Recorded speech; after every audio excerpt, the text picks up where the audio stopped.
When Ernesto the Carpenter stepped onto America's Got Talent again after 10 years, his weathered hands trembled not with fear but with longing, because this time he wasn't just singing for applause, he was singing to reclaim the family he lost, and what happened next made the world stop and listen. If you want more stories that touch the soul, hit subscribe and join our community. Ernesto Castillo had once built homes with his hands and hearts with his voice.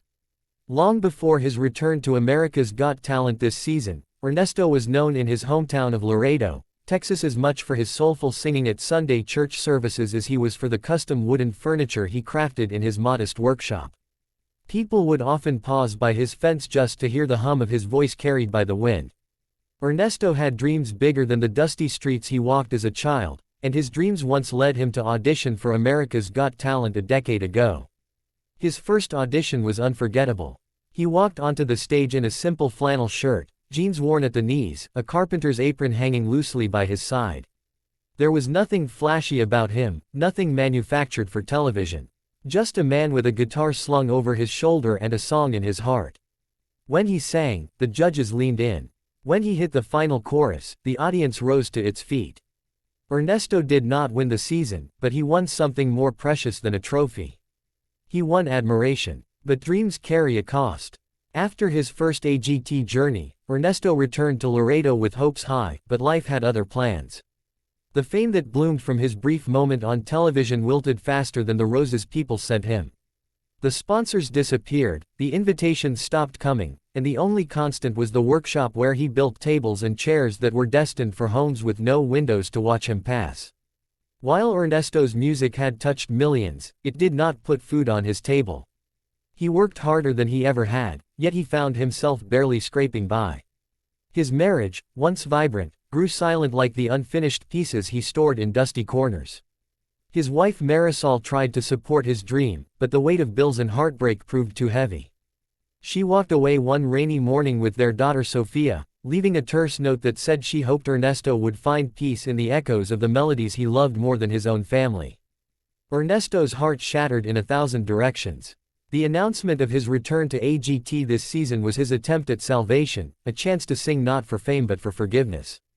He looked at his reflection in the mirror before boarding his flight to Los Angeles, seeing not the carpenter the world once cheered but a man bruised by loss and longing. Upon arrival to the AGT set, Ernesto felt the weight of expectation and memory. The stage that once felt alive now seemed enormous, swallowing even his steady breath. Backstage, he watched clips of his first audition. Cheers, laughter, a standing ovation. He closed his eyes and felt something he had not felt in years, hope. But with hope came fear, because this time the stakes were different. This time he sang not for judges but for the daughter he had not seen in 10 years. The day of his performance, the green room buzzed with excitement. Contestants from all walks of life shared stories of triumph and struggle. Ernesto listened politely, but his mind wandered to Marisol and Sophia. He pictured his daughter's laughter, echoing through the rooms of his childhood home. Was she proud of him? Did she even remember the lullabies he once sang at night? When his name was called, Ernesto felt the familiar surge of adrenaline. The applause washed over him, but deep inside was a storm of emotion. He walked to center stage with his guitar in hand.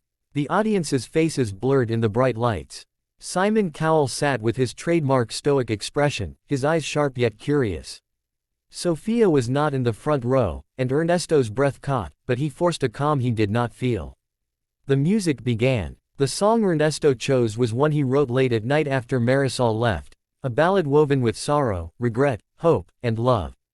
His voice cracked at first, the vulnerability was unmasked.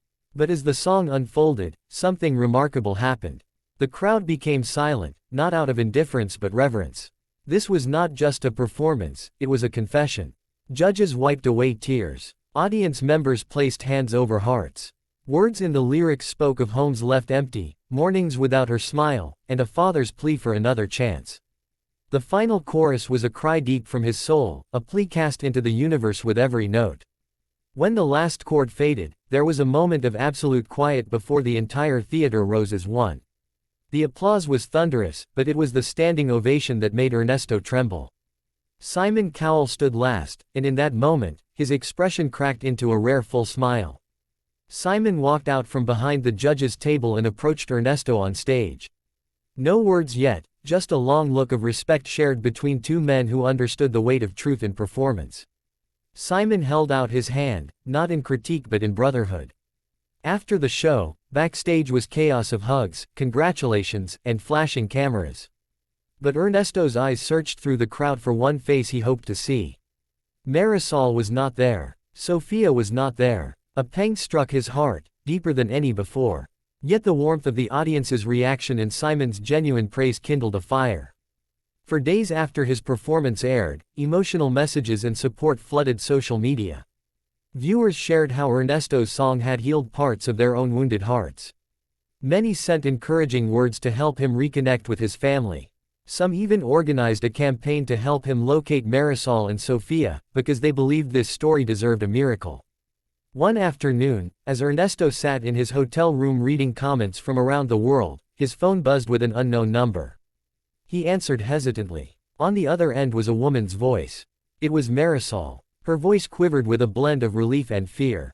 She explained that she and Sofia had been watching his performance together and that it had moved her in ways she never expected. Tears spilled down Ernesto's face as Marisol told him she wanted to meet, that Sofia wanted to talk to him. The next day, they agreed to meet at a small cafe in downtown Los Angeles. Ernesto's heart raced like never before. Would she forgive him? Would Sofia see past the years lost? When he stepped into the cafe, Marisol sat with their daughter at a corner table. Sofia looked older, poised with the grace of a young woman. Her eyes met his, and Ernesto felt a rush of emotion he could hardly contain. Marisol stood first, cautious yet hopeful. They embraced, decades of pain and love entwining in that single moment. Sofia approached next, her eyes glistening. They talked through tears and laughter, and for the first time in years, Ernesto felt whole. They shared meals, memories, and heartfelt apologies. Sofia asked him why he had chosen to sing that song that night on AGT. Ernesto looked at her and said he sang because love was the only thing worth risking everything for. The next week, America's Got Talent aired a special segment featuring Ernesto's journey. Viewers learned about his past, his struggle, his performance, and the family reunion that followed. Simon Cowell appeared on camera, reflecting on the power of honesty in performance and praising Ernesto not just for his talent but for his courage. Ernesto's story became more than a performance, it became inspiration. He was invited to perform on talk shows, charity events, and community gatherings across the country. Yet he remained humble, always returning to visit Marisol and Sofia, building memories instead of just furniture. One night, as he stood before a crowd of thousands at a charity concert raising funds for families torn apart by hardship, he introduced a new song. It was a celebration of healing, of second chances, of love rediscovered. The crowd cheered, and when he sang the first line, the emotion in his voice was richer, deeper, woven not from pain but from the beauty of reconciliation. Ernesto never forgot the carpenter's workshop where he once labored alone. But now, those wooden creations carried stories of resilience and hope. People commissioned his work not just for craftsmanship but for the soulful tale behind each piece. His life became a testament to the truth that even when dreams seem lost, they can return more powerful and meaningful than ever before. America watched as Ernesto traveled from city to city, singing, building, and inspiring. He shared stages with celebrated artists, but he always spoke of the stage that changed everything, the AGT stage where he found love again. In interviews, fans would ask Ernesto what he wanted most from life. He would smile and say he wanted to help others find strength in their darkest moments, to remind them that every setback could be a setup for a greater return. His messages resonated because they came from someone who had lived through loss and emerged with a deeper capacity to love. Simon Cowell remained a friend and mentor. The two would meet, and Simon often talked about how Ernesto's story reminded him why he had entered the world of talent shows in the first place, to find real voices, real stories, in real humanity. Ernesto often joked that Simon was the only judge who looked intimidating but had a heart as soft as the wood grains he carved. In quiet moments, Ernesto reflected on the miraculous turn his life had taken. From a carpenter in Laredo to a singer revered across the nation, to a father reunited with his daughter, his journey was proof that life has twists more dramatic than any script. He realized that talent shows do not just discover talent. When hearts are open, they discover truth. And so, his journey continued. He toured, he built, he sang, and he loved with an earnestness that moved people around the world.